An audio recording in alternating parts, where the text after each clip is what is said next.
Hey, founders, happy Friday. It's Tanya here, and I wanted to share with you 4 tactics on tracking your profitability today. And why I'm doing this today is because this is typically the time of year when we're getting all of our financial statements together that we're starting to question, hey, wait a minute, I know I made money last year. It's even showing on my paperwork, but we're not seeing it in the bank account. So I'm here today to talk to you about why that's happening and specifically how going forward now in 2024, you can make sure that doesn't happen to you again, how you can start tracking it. All right, so let's actually just break down why it's happening, and 3 reasons. One, it's because of a lack of pre-planning, pre-planning on cash coming in and cash going out.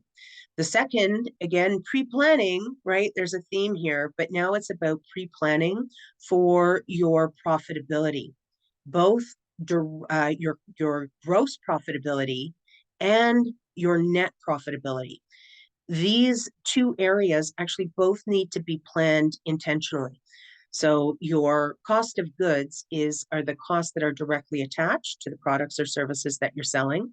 And a lot of you don't necessarily plan for that direct cost specifically, right? And then, of course, net profitability, very few founders actually plan for their net profitability. And the work that we do here at Nail the Numbers, it actually becomes your primary focus. So that's reason number 2. You're not planning for both your gross and your net profit. The third reason is what I just call cash chaos. You're always coming from behind, maybe not you. A lot of founders are coming from behind, right? We're always in perpetual catch-up mode. We're using this month's cash to actually pay for last month's, if not the months before, expenses. So it becomes really hard to get on top of that net profitability. So now that we understand why that is happening, let's take a look at some solutions that will put you in a better position for going forward next year. So tracking that net profitability, there's a couple things that I want you to start considering. So 4 tactics. So what's going to happen is the first thing you're going to do is you're going to get really clear, crystal clear on the actual revenue that's being deposited. And when we start talking about crystal clarity, I want you to really plan for your top 3 to 5 revenue streams that are going to account for over 80% of your revenue. What are those revenue streams, and exactly how much money are you planning to have come in to your operating account, your general bank account, aka your checking account, right? So that's number 1. Then number 2, you're going to get crystal clear. You're actually going to pre-plan what your direct costs are per revenue stream. Again, know your top 3 to 5 revenue streams, and then get crystal clear on what the direct costs are for each revenue stream. In the notes below, you'll see that revenue or direct costs include materials, inputs, subcontractors. You need to dial in on those costs. Secondly, once you know what those costs are for when your revenue stream is received, that revenue from each revenue stream is received, you are going to take off the direct cost. You're going to take that out of the account, your operating account, and you're going to move it into a separate account.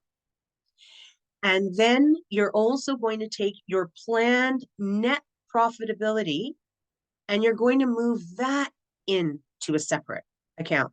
So I actually want to show you how this is all going to work out for you as an example. So Nail the Numbers, we have several key revenue streams. And for this demo, I'm using our top 2 revenue streams of boot camps and blueprints. So let's imagine in one particular month, we received $30,000 in boot camp sales, and we received $74,750 in blueprint sales. These sales go into our operating account.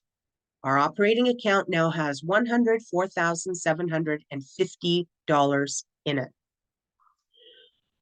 We then know, because we have pre-planned and priced accordingly, a little caveat there, that our boot camps, our cost of goods, direct costs on a boot camp is 74%. So on sales of 30%, I am going to take 74% of that which equals $22,200. And I'm going to stash it away in a separate account. We call it holding account number one, but whatever you want to call it, it's a separate bank account. And we're stashing that 22.2 aside. We know that blueprints account for 31% of our direct costs on that revenue stream. So 31% of $74,750 is $23,173. I'm stashing that aside into my holding account. All right. My net profit, our net profit, and nail the numbers, our planned net profit is 11.5. By the way, CRA is getting 1.5 of this, 10% is for us. So our planned net profit is 11.5% of our total revenue received this month. So that is going to be $12,046 that I am going to stash away in another account, which I call holding account number 3. Holding account number 1, holding account number 3. I'm stashing it aside. So this now leaves us with, if our operating account had $104,750, I subtract our direct costs of 22.2 and 23.173.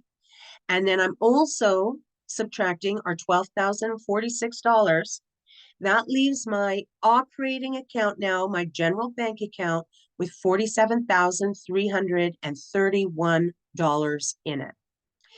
It is from these funds now that all of my indirect costs, my budgeted for indirect costs, come out of.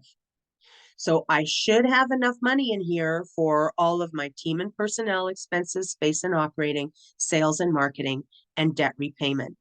And in the words of Dave Ramsey, this is where we end up with a zero-based balanced budget, right? That this should balance down at the end of the month. Once all of my indirect cost comes out, I'm likely ending up with zero, or I might have a little bit of buffer there. All right, so that, my friends, is the 4 tactics. Get really clear on your revenue streams, right? Plan for your direct costs and take that out. Make sure that you've budgeted and really dialed in on all of the details for those indirect costs each and every month, right? And then set that net profit aside. Get it out of your operating account. That's going to be the key to actually tracking your profitability. So the bottom line is this. You're actually going to need planning. Planning is key. Precision is key, right? Precision on really getting down and dirty on all of these specific details, both in your direct cost and your indirect costs. And then discipline. Discipline to sit down every month, look at your revenue, set aside your direct costs, set aside the net profit, and then you're going to be left with your funds left in your bank account to cover all of your operating expenses. So profitability, my friends, is not a dirty word. It is your emergency net, right? It is your it is the return that you are making on your business investment, both short-term and long-term. It's huge. A lot of founders don't think of it that way. And then third, net profitability is actually where all of your impact comes from. It allows you to give back to the communities that you serve. So that's it. Tanya signing out, but reminding you that you've got to know your numbers if you're going to nail them. If you like this content, every Friday, I come back to you with another tip to blow your mind and build your bottom line. So hit the subscribe button. We'll see you next week. Bye for now.